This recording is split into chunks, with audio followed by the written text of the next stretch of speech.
Hello, everyone, and welcome to ACS Webinars, bringing you the best and brightest minds in chemistry live every Thursday from Washington, D.C. I'm Russell Silber, your host for today's broadcast, which will continue ACS's celebration of the International Year of the Periodic Table with a look at the future of superheavy element research and discovery. Today, we are joined by Cody Folden, an associate professor of chemistry at Texas A&M University. Cody will describe challenges that face chemists working to determine the chemical properties of superheavy elements and what it may take to discover new elements in the future. Our moderator for today is Jenifer Shafer, an associate professor in the chemistry department and nuclear science and engineering program at the Colorado School of Mines. Jenifer is also the chair of the ACS Division of Nuclear Chemistry and Technology, a 2014 DOE Early Career Awardee, and a member of the 2017 ACS INEC Researchers Class of Influential Researchers. And now, I am pleased to turn today's presentation over to Jen to get us started. All right, thank you so much, Russell. It is my absolute pleasure today to introduce Professor Cody Folden from Texas A&M University. Cody started the fall of the 2008 semester at Texas A&M.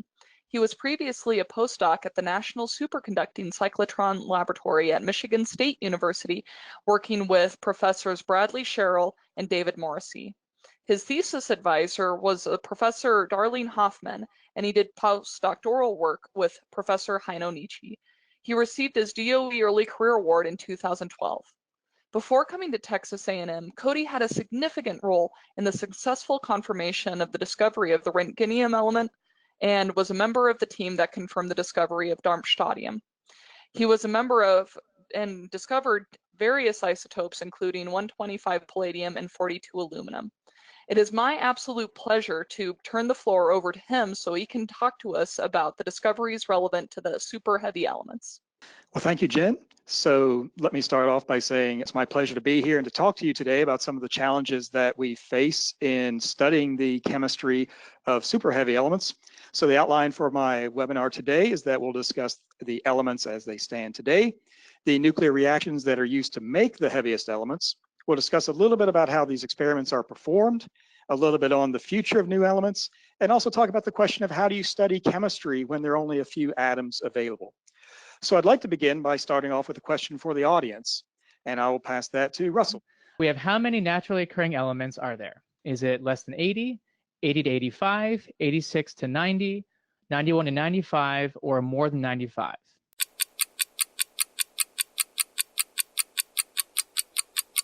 So it looks like most of our audience voted for 91 to 95 at 38%. Closely behind that was 86 to 90 at 25%.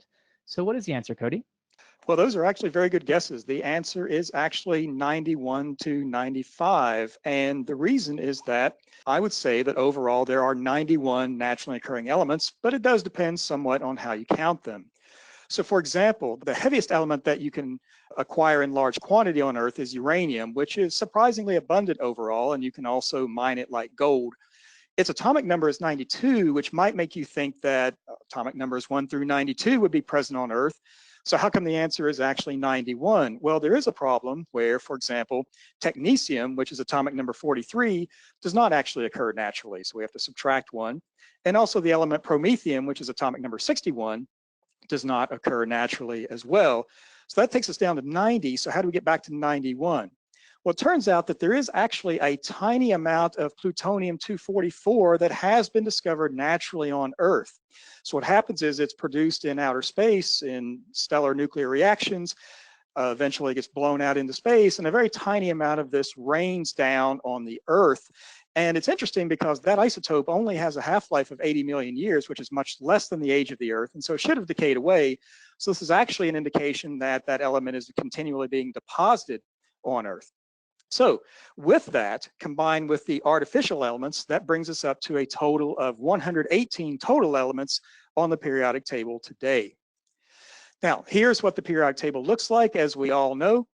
So in recent years, we have completed the synthesis of new elements, Nihonium, Moscovium, Tennessine, and Oganesson. And so we have now completed period 7 of the periodic table, and any new elements presumably would become part of period 8. And so that's a very exciting possibility for us.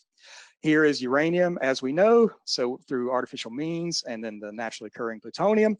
We've produced a large number of other elements, and we will talk about the chemical properties of some of these elements as we continue on through the webinar.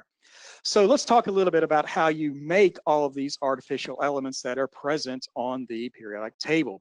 So to do that, I want to talk about how elements have been discovered in the period from 1980 to 2010 or so. So for many years, there's a type of reaction which was called the cold fusion reaction. And here's some data that shows a measure of the reaction probability, which is expressed as something called the cross-section, as a function of the atomic number. And the way this worked is that you would take targets of lead and bismuth and bombard them with projectiles with medium mass numbers, kind of 30 to 50-ish, up to 70 in some cases. And you're probably aware that the way that we make these elements is by doing a nuclear fusion reaction. The cross-section for those reactions are shown on this figure, and you can see that there's a clear exponential decrease as we increase the atomic number. Now, where does this cross-section come from? It actually comes from the idea that the rate of production should be proportional to the number of atoms in the target. The more nuclei you have, the more product you make, and the intensity of the beam that's irradiating it, which seems reasonable that as the intensity of that beam increases, you will get a higher production rate. This cross-section then is the proportionality constant, which converts this proportionality into an equality. Now, by itself, these cross-sections are maybe not meaningful to most people outside the field. So what I've done is that I've added a rough production rate over here on the left-hand side using modern technology. So for example, if you want to make element 102, you can produce that at more than 1 per second. That's actually a fairly high rate and allows you to do a wide range of studies in the modern world. And then as the atomic number increases, you can see we go through 1 per minute, down to 1 per hour, 1 per day, and so forth, till we get to 1 per month, and then even lower cross sections for element 113, very low cross sections, very low production rates, and that's a topic that we'll come back to later in the webinar. Now, it was realized that this sort of reaction, although it had been successful in discovering elements 107 through 112, was probably not feasible for continuing on to the heavier elements beyond that. And so a new type of reaction was proposed, and that was called the hot fusion reaction. And here, instead of using a single group of targets, you would use a single projectile, which in this case happened to be calcium-48. That is an unusually neutron-rich nuclide, which is naturally occurring and stable and can be made into beams from a particle accelerator. And so what happens is that here again, we have the production cross-section on the same scale as the left-hand side, and again, as a function of atomic number. And what you see is, yes, there is a little bit of a hump here. This is partly because of how this plot is constructed, but basically this data is relatively flat. You do not see these very steep decreases for the highest atomic numbers. In the hot fusion reactions, you see a much more steady effect. And now we are steady at a level of something like 1 per week, which is a much more feasible way to produce new elements. And since the late 90s, this has become the key way that we have tried to produce new elements. Now, with that said, let's talk about the future history of discovering new elements above Oganesson. So to do that, I want to explain how these reactions have worked. I mentioned earlier we use calcium-48 projectiles in order to do that. How does that work? Calcium, if you look at a periodic table, you'll find is element number 20. And let's suppose you are radiating uranium, which is atomic number 92. 20 plus 92 is 112, and so that would make element 112. And in principle, it really is that simple, but there's a lot of details, which I'll get into in a minute. So that allows you to make element 112. Now suppose you use your calcium-48 beam and irradiate neptunium, which is atomic number 93. That would produce element 113, which is Nihonium. And then you continue on and you keep going until you get to californium. There, 20 plus 98 is 118. That is how Oganesson is made. And you might say, well, let's make element 119. And you say, okay, how do you do that? And you might be thinking in your mind, Cody, I've got this. Let's irradiate Einsteinium. That'll be great. And that is actually an excellent idea. The problem is that from a practical point of view, that experiment is not feasible. the amount of Einsteinium that is widely available is very small, and it is distributed among different nuclear reactors in the world. And so californium is available enough to make the experiment feasible, but Einsteinium is not available enough to make the experiment feasible. Typically, it takes on the order of 30 milligrams of material, and for a highly radioactive element like Einsteinium, that is a serious issue. So the question then becomes, how do we make new elements above atomic number 118 when targets with atomic numbers above californium are not readily available? And the answer is, instead of using a target with a higher atomic number, we have to use a projectile with a higher atomic number. So there have been several experiments worldwide attempting to discover elements 120 and 119 using projectiles that are heavier than calcium-48, but using targets that are of available elements like plutonium, curium, and californium, and so forth. Unfortunately, none of these reactions has produced data that is widely accepted by the scientific community. And so one of the great questions in our field right now is, which reaction is most likely to lead to the discovery of the next new element? So to understand that question, we need to understand the nuclear reaction. So let's begin by talking about it schematically. The way it works in general, as I said earlier, is that you have a projectile nucleus, which is produced by a particle accelerator, which could be a cyclotron or a linear accelerator, and it collides with a target nucleus, which is typically stationary. Those two enter what is called the capture configuration, where they're touching each other, and that probability is represented by a quantity called sigma cap. So this is a cross-section for the capture process. So the cross-section here represents the effective cross-sectional area that the target presents to the projectile. As those two things then morph together, if it collides a little bit off center, you can see that some rotation can be induced in this system, but hopefully they will morph together and eventually reach a system which is called the compound nucleus, or C&en. That system is very easy to understand. It's just all of the protons in the projectile and target put together into one large nucleus. And typically it has some amount of angular momentum, shown by this arrow. And the reason that it's red is that it is actually formed in an excited state, which can be many tens of mega electron volts, or MeV. Now, that process has a probability as well. The probability that it forms the compound nucleus is represented by this PCN factor. What we want to happen is for the dinuclear system here in capture to form a compound nucleus. What actually happens most of the time is you get a process called quasi-fission, where the system reseparates, and that is bad. Now, once we do get lucky and form our compound nucleus, it's in an excited state, and so we want to see it decay to its ground state. And the way that we hope it will do that is by emitting neutrons, which are shown as these black circles. Once it's emitted some neutrons, it can also emit gamma rays, which are shown by these kind of lines here. That forms a nucleus called the EVR, or evaporation residue, because the theoretical description for this process has similarities to evaporation. The probability of that process is given by this quantity W, which represents a probability, and then SUR stands for survival. The probability of going from the compound nucleus to this system is called survival. Unfortunately, survival is also very rare, and it's very likely that we will produce a fusion-fission where we have fused together and then later fissioned apart. And unfortunately, that is bad as well. So as I started to say a moment ago, the overall reaction cross-section is described by the product of these three terms: the capture cross-section, PCN, and the survival probability. Now, in order to understand the theoretical description of this process, you have to understand something called the fission barrier, which we will talk about for the next couple of slides. Basically, it works like this. Suppose you have a nucleus in its ground state. It might have some potential energy represented by this point. If you deform that nucleus by squeezing it a little bit, initially the potential energy will go up. And then you can actually get to the point where you are what's called neck down, which is here, where we call the saddle point. And then the system will split into two fragments and rapidly lose energy as these two fragments fly apart from each other. So the difference in energy between the state one and the ground state is called the fission barrier. And when you go through a statistical mechanical analysis of this process, you find that that quantity is very important. And it is critical for determining the survival probability of the compound nucleus itself. And how does it come in? Well, let's talk about the process of going from the excited compound nucleus down to the ground state. So here's the potential energy surface I showed you earlier.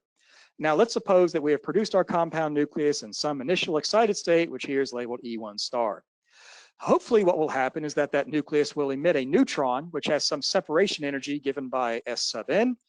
That neutron receives some kinetic energy, which is given by this energy E sub n. That puts you in another state, which is called E2. You emit another neutron with additional kinetic energy, that goes to E3 and so forth. Eventually, you will drop down below this fission barrier, and you'll drop eventually down to a level where you cannot emit any more neutrons because you cannot overcome the binding energy, and as a result, you get gamma rays. Now, this all sounds well and good, and that's what we want to happen. Unfortunately, what is likely to happen is that all of these states are very likely to fission because the energy is well above the height of the fission barrier. But when you go through a theoretical description of this process, what you find is that it can be written as, here's our three-factor formula we had before, and in practice, this survival probability is written as the product of this term, which has these quantities gamma in it. Gamma is related to the probability of decay. The technical definition is that it's the width of the state that the system is in, but I don't want to get into too many details about that. Just understand that it's a number that's proportional to the probability of decay. So you look at the probability of emitting a neutron compared to the total probability of any process, do that 4 times because we had 4 neutron emissions, and multiply them all together. In practice, the only actual decay modes of the excited states we care about are neutron emission and fission, which is represented by gamma F. Fission is much more likely than neutron emission, so we just approximate the total probability as the fission probability alone. And this is the quantity that's creating so much trouble for those of us in the super heavy element community, is that this ratio gamma N, gamma F has a Boltzmann form that looks like this. You have to estimate the difference in the separation energy and the fission barrier and then normalize it to the temperature. So there's a way of estimating the nuclear temperature, but I don't want to get into the details of that. The challenge here is that you want a system that has a very low neutron separation energy and a very high fission barrier so that this exponential term is maximized, and we'll come back to that. Now, how do you do that maximization? So the problem is you can't actually control the system as it's decaying, but you can choose the reaction and the product that you're trying to make. And so, for example, in nuclear science, there's a thing called shell effects, which are very important as far as understanding the fission barrier. A lot of our success in discovering new elements in the modern world has come from our ability to manipulate and use the shell effects to our advantage. So, for example, this is a plot of what we call the chart of the nuclides. So here's the atomic number on this axis, and here's the neutron number in the nucleus on the horizontal axis. The crosses here are nuclei that have been discovered using the cold fusion technique that I mentioned earlier. And these circles are nuclei that have been discovered using the hot fusion technique that I discussed earlier. So part of our success in discovering elements with cold fusion was the proximity to this well, which is shown in the background. And these background colors represent the strength of this shell stabilization. So what is that? Just like the atoms have certain atomic numbers that are more stable than others, meaning the noble gases, there are certain combinations of protons and neutrons that are more stable than others. And one of them happens to be in this region. There's also another one that has been predicted to be further to the right at higher atomic numbers over here. So because these nuclei that we're producing are in the vicinity of these shell stabilized areas, the fission barrier is made larger as a result, and that is a good thing. And our overall success in discovering elements may be due to the proximity of the nuclei we're producing to the regions of strong shell effects overall. With that said, let's now talk about how the experiment is conducted. So let's suppose you want to make a heavy nucleus. How do you do that? So you take a beam of projectiles from a particle accelerator, which in this figure enter from the lower right, and they go through what is called a rotating target. So the target actually spins around because the beam is so intense that if you irradiated a single spot for more than a few milliseconds, you could actually potentially melt the target. And if that target is highly radioactive, that creates a big mess. In practice, though, the nuclear reaction is very fast. And so by the time the products recoil out of the target due to the conservation of momentum, they have to be separated from each other. So we have this beam that's still going through the target, but then we have our one atom that we actually care about. So how do you deal with this problem? The way you do that is using what's a device called a separator, which steers based on the principle of magnetic rigidity. And it's designed in a clever way that the beam of projectiles will go on this red trajectory, while the products of interest will continue on this green trajectory, go through a series of magnets, and then implant into a detection system, which looks like this. There are a couple of detectors that detect the passage of the particle through it. The reason we do that is that the later detectors will measure the radioactive decays of the particles, and we don't want the radioactive decays to get confused with the implantations. So there's a separate detector that determines when something is passing through, and then when we see a signal over here by itself, we would know that that is an actual radioactive decay. So these are detectors that are made of silicon. It's used because it's a semiconductor. The silicon will detect the alpha decays of the particles and also the implantation events. Those are recorded by a computer, and then there's a long process of analysis that occurs to look for connected series of alpha decays, which we'll talk about in a moment. There are also a series of side detectors so that if an alpha particle, which is emitted isotropically by the nucleus we care about, the side detectors at least try to maximize the efficiency by making so that if an alpha particle is emitted outwards, that it could at least be picked up by one of these side detectors. So I think I talked about those topics already, although I should say that the reason that we have to use the separator rather than running the beam onto the detector directly is that the detectors are quite sensitive and have a finite lifetime. If the beam were to hit the detectors directly, it would exhaust the entire lifetime of the detector within a few milliseconds. So one question is, how do we know that we have made one of these super heavy elements? The way that we do that is by identifying what is called the decay chain. So luckily for us, the nuclei that we're trying to produce are radioactive. And as a result, we can observe their alpha decays. Well, when one of those nuclei alpha decays, it typically produces another nucleus, which is also radioactive. That will alpha decay and produce another nucleus that is radioactive, et cetera. And these create chains of decays. So for example, there's a lot of information here, but let me just walk you through the gist of it. This was part of an experiment that was used to confirm the discovery of element 117, which is Tennessine. And what happened is that the evaporation residue, the ER, implanted in the detector, which gave a trace that looks like this.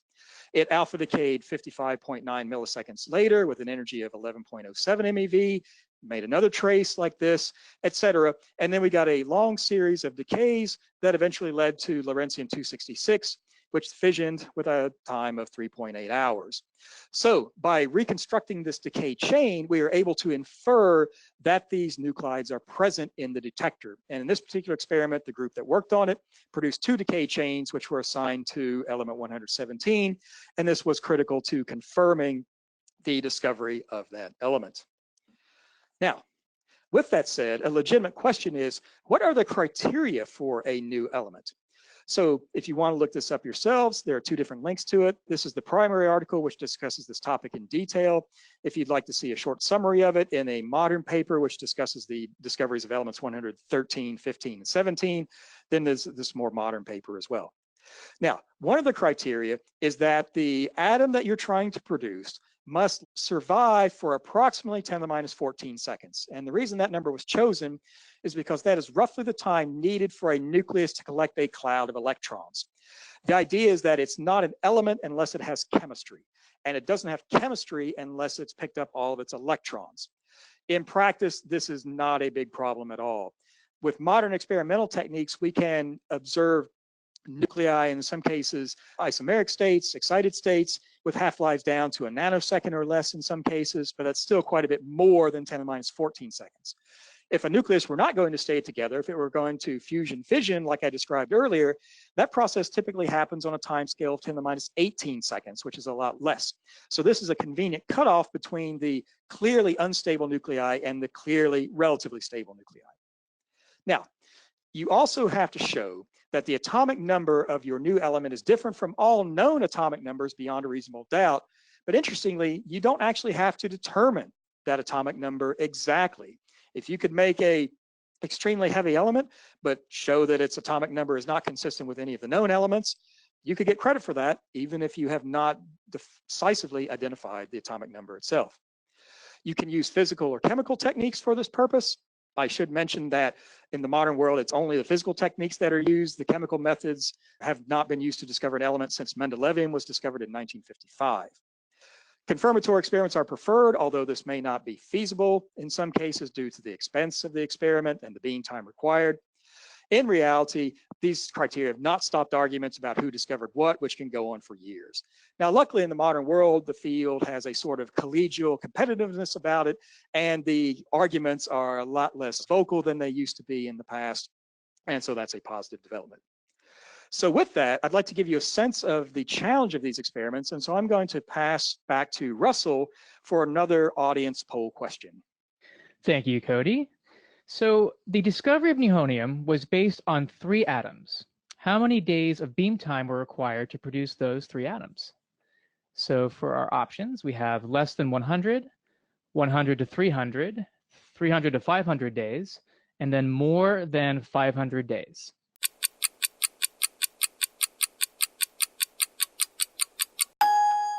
Okay, so it looks like the top vote is for 300 to 500 days, followed closely behind by 100 to 300. So what is that answer, Cody? Well, again, those are very good guesses, and you're kind of in the right order of magnitude overall, but the answer in this case was actually more than 500 days of beam time. So you might remember that Nihonium is element 113, and if you think back to the plot I showed you earlier, the production rate of element 113 was far below 1 per month, and in practice, it was barely above 1 per year. And so 500 days of beam time were used by a Japanese group to discover this element. It was not contiguous. They did break it up into several smaller beam experiments that were then combined together. But in practice, the experiment was so challenging that they had to run over 500 days, 24 hours a day, 7 days a week in order to discover that element. Now, the question is, why are these new elements so hard to produce overall? And this actually gets back to a topic that we visited earlier, which was related to that Boltzmann factor that related the height of the fission barrier to the neutron separation energy. So this difference was the quantity in the exponential of that factor.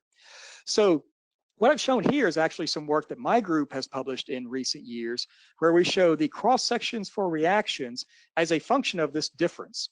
And long story short, what we find is that reactions involving calcium-48 are on the upper right-hand side of this plot. And then other projectiles like titanium-50 are lower. If we switch to things like argon-40 plus hafnium, for example, that's a literature experiment, you can see that there's this very sharp decrease as we go downwards and to the left.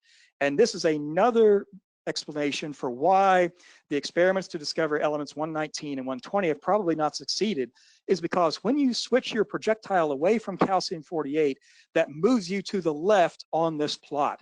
And unfortunately, that almost certainly causes you to go downward. It's also made worse by the fact that there is a plot like this that controls our ability to discover new super heavy elements, but we don't know what it looks like. And this is actually one of the great challenges in our field, is to investigate these reactions systematically so that we can use our beam time effectively to try to discover new elements. Now, one question is, if you switch from one reaction to another, how far to the left do you actually go? Well, unfortunately, that's an open question in the community as well.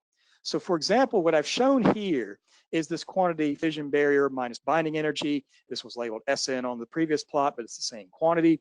So here's this quantity as a function of the atomic number of the element that you're trying to make based on the calculations from 3 different research groups. Now, the problem here is that, let's take, for example, element 114. Here you have a spread of almost 4 MeV, which doesn't sound like a lot. But again, that's in an exponential, and then that exponential is actually going to be raised to the 4th power if you're emitting 4 neutrons. And so this is a huge problem. All of these theoreticians, or their groups rather, are all well respected. They're very capable and very knowledgeable. But the problem is that the calculations just do not agree enough for us to make a strong statement on which reaction might be best. And so in practice, this is a very significant problem that we just don't have enough data on the systematic studies of these reactions. And as a result, discovering new elements in the future could be very difficult. Speaking of which, here's a plot which shows the number of elements that were discovered as a function of time, starting with uranium, which is from 1789, that was discovered long ago. So the next heaviest elements were discovered starting in the 40s. And as you look at this plot, what you'll see is that there are some gaps, for example, here and here and here. And what's typically going on is that we have one technology being developed. It's used to discover some elements. That runs its course, and then the technology needs to be replaced by more advanced technology. And so there's these gap periods that occur while we're waiting for new technologies to be developed.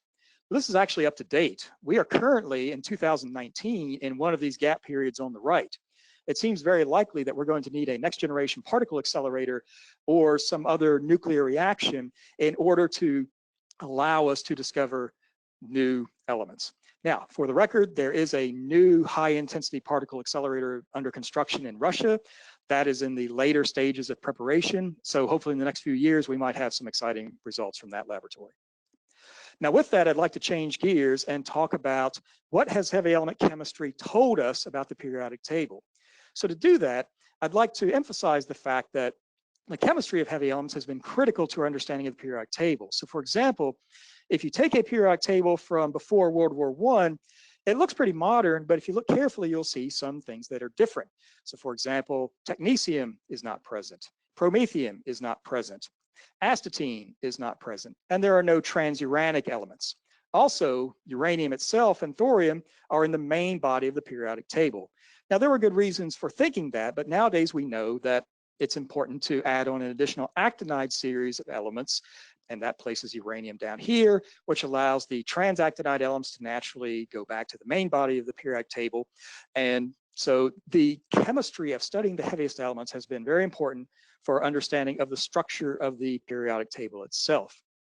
So with that, I would like to transition back to Russell for another audience question where I'd like to ask you about techniques used for these experiments. Thank you, Cody. So for this final poll question for today, I'd like to ask, what is the most important technique for chemical investigation of the heaviest elements? So your four options are laser spectroscopy, standard reduction potentials, X-ray crystallography, and surface adsorption enthalpy.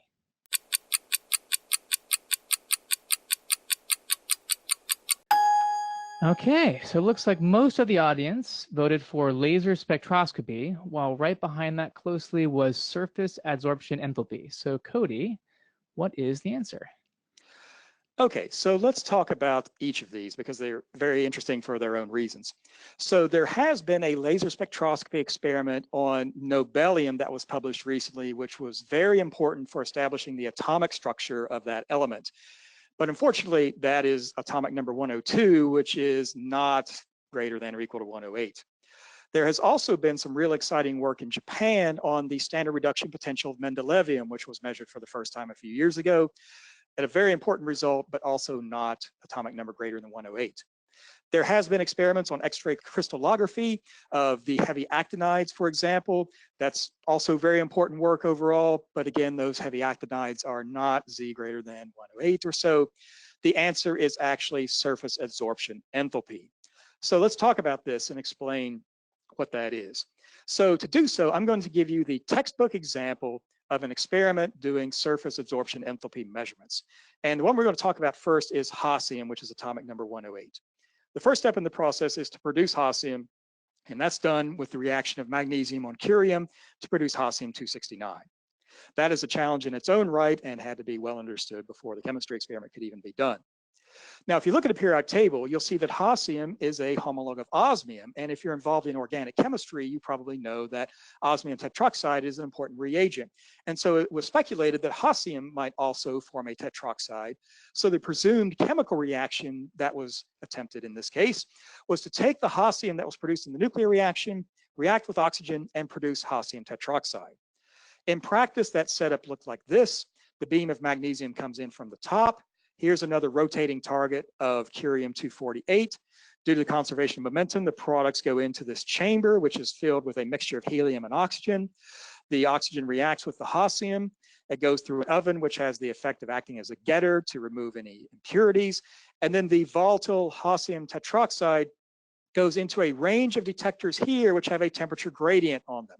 So here's a thermostat that controls one end of this, and then this vessel is filled with liquid nitrogen, which causes a temperature gradient from high temperatures to low.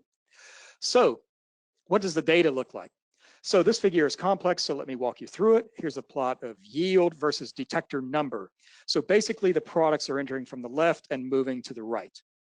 So if you were to plot the distribution of Hassium on this detector, it looks like this gray histogram that's shown in the background. There's a relatively tight peak on the warmer end of the chromatography column, which is effectively what this is. This dashed line represents the temperature gradient, so you can see the Hassium is freezing out at about minus 40 degrees C. Now, the experiment was cleverly designed so that osmium tetroxide was produced at the same time, and the osmium was radioactive, and it was also measured, and that is this white histogram that's shown in the front. So you can see the osmium freezes out at a lower temperature, which is approximately minus 80 degrees C. The key to the whole process is that you take these data and you put them into a Monte Carlo simulation where the one variable is the strength of the interaction between the molecule and the surface of interest, which in this case I believe was gold. So you measure the strength of interaction on that gold surface by varying the delta H until the observed distribution, which is shown in white, for example, matches the calculated one for that enthalpy.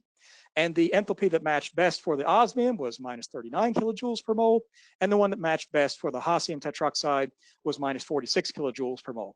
So this was in line with theoretical predictions and allows us to understand that Hassium tetroxide is volatile, similar to osmium tetroxide, and that allowed the community to place Hassium on the periodic table. I'd like to continue then by talking about Copernicium, element 112, which has been investigated a lot in our community. This element is interesting because it's getting into a range where there's a prediction that something called relativistic effects may actually affect the chemistry of these elements. So, for example, what happens here is that as the electrons are attracted by this nucleus with an enormous positive charge, they're accelerated to relativistic speeds. That causes their mass to increase, which causes their wave functions to change and their energy levels to change. The end result is that S and P orbitals are contracted and stabilized, while D and F orbitals are expanded and destabilized.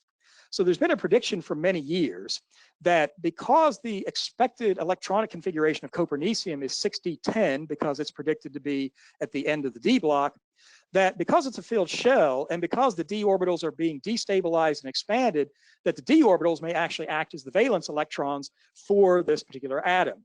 And so a question was, would it actually behave more like a noble gas with a filled electron configuration? So there's been a prediction since 1975, does Copernicium behave chemically like the noble gas radon, or is it going to be more like its periodic table homolog mercury? So the question is, should we move Copernicium to the right side of the periodic table? So how is this investigated? The nuclear reaction works a lot like what we've talked about. Calcium plus uranium yields Copernicium. The experimental setup was slightly different than I showed you before, but works similarly. Calcium comes in, reacts with a target. There's a chamber to collect those products, purification step. They go through a tube and into this chromatography column. And here's what the cross section looks like. So this is approximately 1 centimeter wide and a couple of millimeters tall. Here's the temperature gradient established by the liquid nitrogen, and then it's a closed loop system that goes back around again. So in the interest of time, I'm going to move a little bit faster and skip to the results. The experiment was cleverly designed to produce Copernicium, mercury, and radon all at the same time. So you've got the element you care about, its potential homolog, and its potential other homolog all being produced at the same time. Here's what the data looks like. Basically, again, the mercury deposited on the entrance to the column, it has a very strong amalgamation with gold surfaces, and so as a result, it deposited immediately.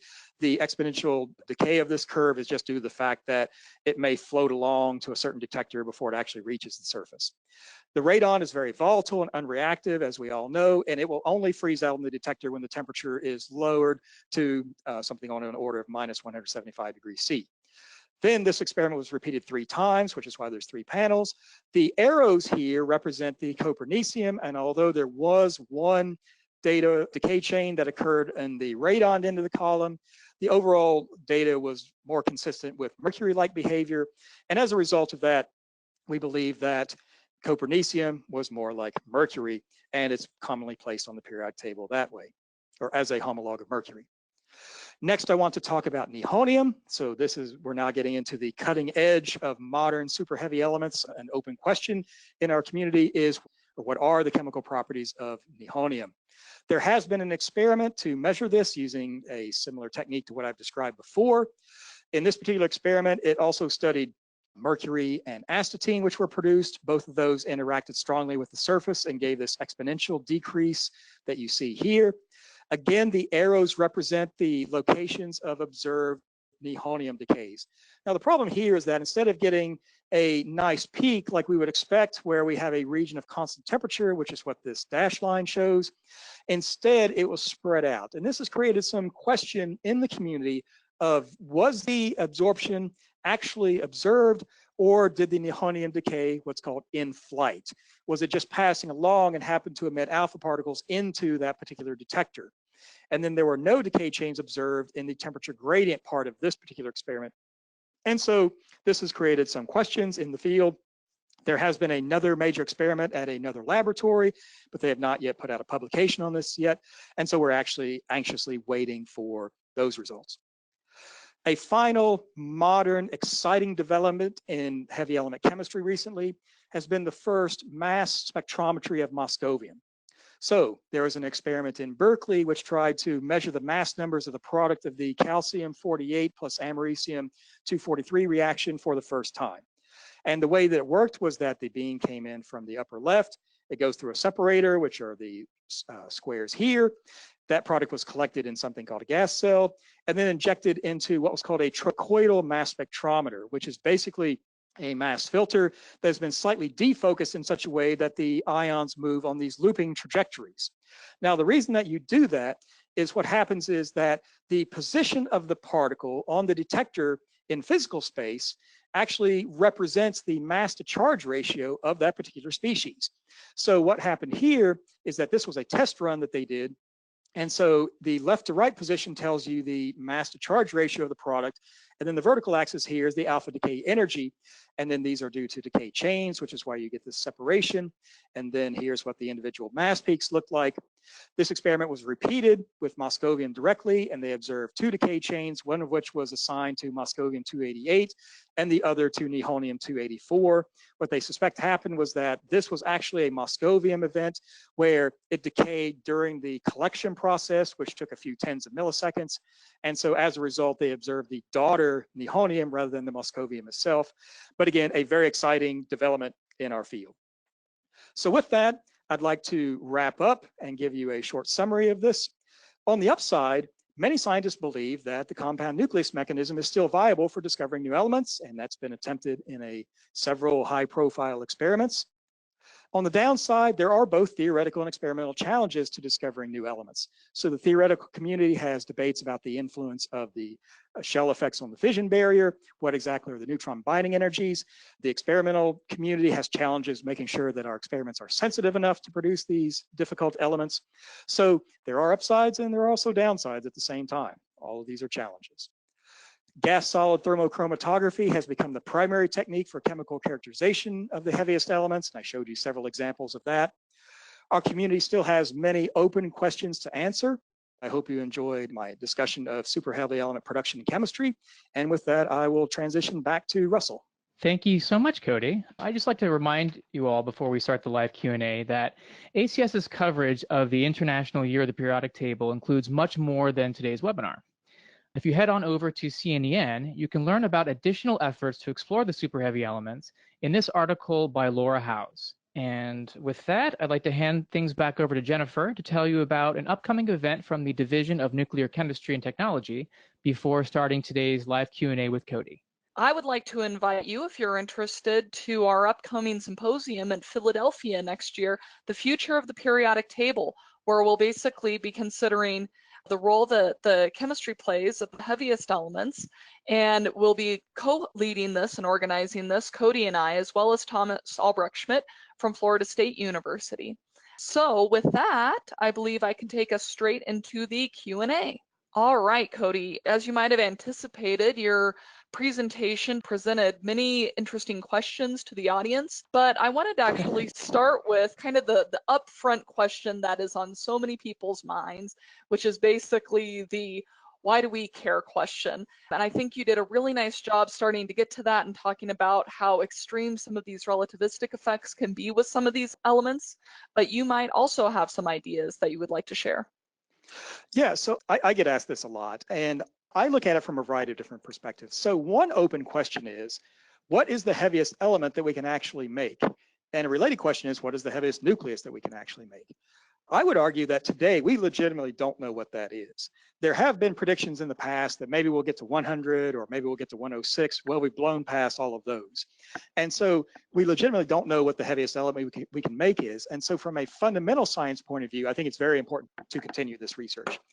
The other thing that I would say is that I think it's very important to understand, will the periodic table continue to be periodic in the future? We are getting to the point where these relativistic effects are starting to become strong enough that there is speculation that the periodic table may not be periodic. And that's what I was talking about when we had the idea of moving Copernicium from group 12 potentially to being more like a group 18 noble gas. I would say right now that is still out. We're on the borderline of maybe getting some better information about that in the next decade, but I would say that's still relatively unanswered. And then the final thing I would mention on this question is that there can be spin-off applications that we don't necessarily see right now. So for example, the element californium. At one point in the past, that was a research project. Nowadays, californium-252 is a widely used industrial isotope because it has a small fission branch. Fission produces neutrons, and the neutrons can be used for scattering purposes. So for example, I live in Texas where oil drilling is a big deal. They can send a californium source down into an oil well and then use the scattered neutrons to measure things about the bore. So there can be spin-off industrial applications. Now, is there going to be an industrial application for Oganesson anytime soon? I'm not confident, let's be honest, but there can be these other spin-offs that come as well. And heavy elements have also contributed to a number of technical developments and accelerators that are used in other industries. And so I do think that there are a number of both purely scientific and reasons to continue this research. So next one, maybe a little bit more logistics. How many groups participate in this research worldwide?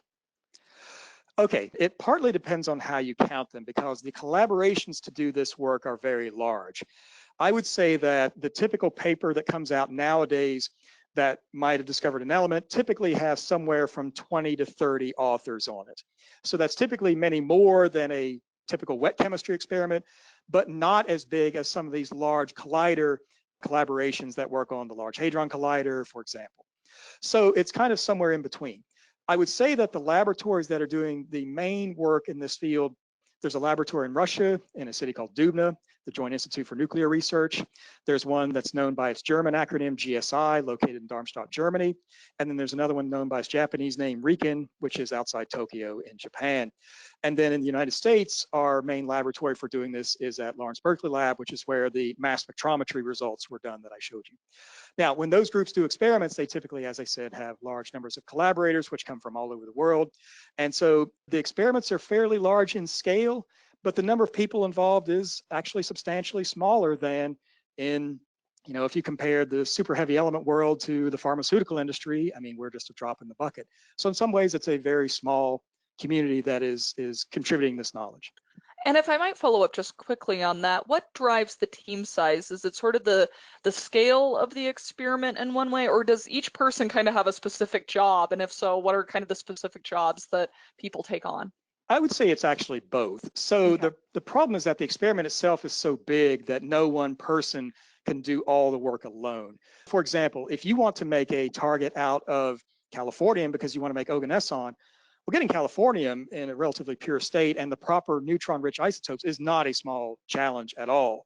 So what happens is that there's a reactor in Oak Ridge, Tennessee called the high flux isotope reactor, where they will, over a period of months, produce the isotopes that are used for these experiments.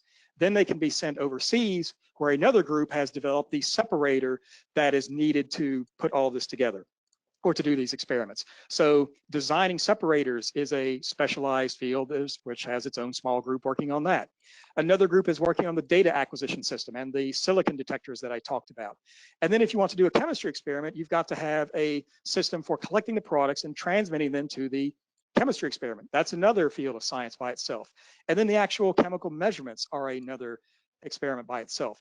So it's a combination of the experiments are long, and so it takes a lot of people in order to do them, but there's also many subsystems that have to work together, each of which requires a small team of experts.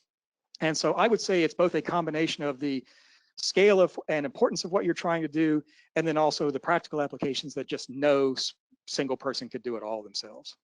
All right, wonderful. Maybe bouncing around, looking, being a little bit more forward thinking, are there any theoretical approaches to generating super heavy elements that aren't necessarily being implemented right now that might be plausible in the future? And also more the experimental side, are there new techniques for chemical investigations that are up and coming for studying these elements? So let me say about the first one. There is a debate in the community about should we continue with the compound nucleus reaction? Now, my personal feeling is that the answer is yes. I do think that the problem is not that the compound nucleus reaction doesn't work anymore with these super heavy elements. It's that we just don't have enough sensitivity. The cross sections have dropped so low that the experiments are not feasible. So I do think that that's a real thing, but there are people in the field who are also talking about another idea, which is to do some form of what's called a transfer reaction. So instead of trying to completely fuse the projectile and target together, what you do is you have them graze past each other, and then during that interaction, some large number of protons and neutrons are transferred one way or the other. And then that would actually allow you, presumably, to create a heavy nucleus. And so there have been discussions about and some planning for how could we make a new separator that would be optimized for that experiment. That would be very different than the separators that are in use now. And so there has been some discussion about this, but I would say for the moment, the compound nucleus reaction is still the favored technique. Now, the second half of your question was about other chemical techniques. We are limited in the chemical techniques that we can actually employ in this field because we need them to be very efficient, very stable over long periods of time, and sensitive to a single atom. Well, there are plenty of chemicals experiments that are sensitive to single atoms. The challenge is being sensitive to one atom when you've only got one present. So that's part of the problem as well. But I do think that these laser spectroscopy techniques are one of the most exciting areas going forward. There has been this experiment which measured excited states and determined the spectroscopic terms for excited states in nobelium. I'm sure that group will move on to lawrencium, the next heaviest element, in the near future. The experiments doing the standard reduction potentials of mendelevium, also very exciting, that kind of work. I think there will also be additional experiments with lighter elements now, because there are certain elements, the lighter elements can be produced at higher production rates. And as we increase the sensitivity for the super heavy elements, that also makes us able to produce more of lighter elements. So I did try to hit on the main themes that are present in the field today. So we are somewhat limited in the things that we can study, but it is very exciting because we're bringing new techniques to bear that are being developed in the greater chemistry community, but applying them to super heavy elements. So there wasn't any discussion in your presentation about the third island of stability, kind of a buzz phrase, if you will. Is that still a valid idea? Is this still something that's being chased by the community? Okay, this is still a valid idea. It's interesting because it's been around for 50 years and the idea has been around for 50 years, and we still do not have definitive agreement about where it might be. So if you think back to the plot that I showed you of the chart of the nuclides, which have the crosses and the circles on it, there was a black area to the right, and that area is expected to be this island of stability. Now, for those of you who may not know what that means, the idea is that if we could produce nuclei in this island of stability, they would be relatively stable compared to other nuclei that we've already produced. Now, what does relatively stable mean? That might mean a half-life of 1 hour. That might mean a half-life of 1 year. I don't think it's going to be like uranium, which has a half-life of billions of years, but it could be relatively stable. There is still a lot of talk about this question. But if you go contact different theoreticians, they will actually give you different answers on where they predict it to be. And that's a challenge. The other problem that we're running into is that if you go back and look at that slide, you'll see that the circles were to the left of the predicted island, this black zone that I talked about. The problem is that we need to get more neutrons into the nuclei to move them further to the right. That is an exceptionally difficult problem in practice. It's very easy to take neutrons out of a nucleus. It's very difficult to put them in. So what's happening is that when we do these reactions where we're trying to produce elements 119 or 120, those other projectiles actually don't steer us to the right. They cause the products to be a little bit higher up, which puts us even further away. So we're really in a tight spot as far as trying to get to that island of stability, because we can probably, with our current technology, produce new elements, but they're not going to be as close to that island as we would like. The only real hope is to produce a much heavier element using much more advanced technology, maybe 20 or 30 years from now, and then allow it to decay into the island. That idea is still out there, but I do think that we're still quite a long ways from having sufficient technology to do that. So the short answer to your question is, yes, there is definitely still interest in the island of stability, but after 50 years of work, we still have a number of challenges in order to investigate it directly. Wonderful. Well, thank you so much for that, Cody. And so, do you have any final thoughts about anything you'd like to share with the audience? Well, I think maybe I would just like to remind everyone that even if you're not in this field, it is a very exciting field, and we're happy to see that people are interested in nuclear and radiochemistry. I do think that it has made important contributions to chemistry, to our understanding of the periodic table. I would say that if you're a young person and want to get involved with this, many universities do not have nuclear chemistry courses, but there's a lot of information you can find online. If you go to our DNCT website, you can find a list of universities that have programs. I'd also like to briefly advertise a program I'm affiliated with called the Nuclear Chemistry Summer School, which you can easily search for and find the website to that. So if you are interested in getting into nuclear and radiochemistry, don't let the fact that you don't have any classes available deter you. There are ways to do this. So as I say, thank you for your support. Thank you for allowing me to present to you, and I hope you enjoyed today's webinar.